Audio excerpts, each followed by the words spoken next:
ይሄ ቪዲዮ ሴቭ ቢደረግ በጣም ይጠቅማል። ዛሬ የምናወራው I have to, I have been to ከዛ ደግሞ she has to, she has been to የነዚህ ልዩነት በደንብ ፈትፍተን እናያለን ማለት ነው።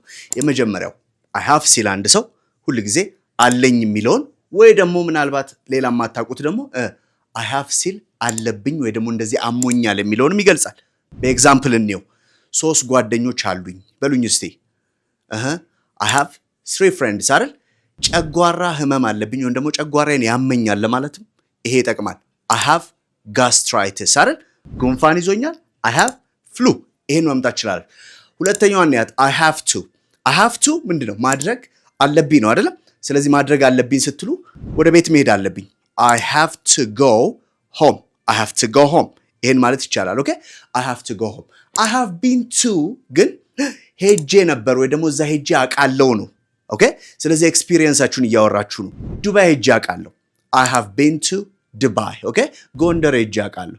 I have been to ጎንደር ትላላችሁ። አሁን በI have ከሰራን እስቲ ደግሞ hasን ደግሞ እንያት። she has to እና she has been to የሚለውን ማለት ነው። ኦኬ ልጆቹ አሏት፣ 2 ልጆች አሏት የሚለውን ትነግሩኛላችሁ። she has 2 kids or 2 children። በጣም አሪፍ።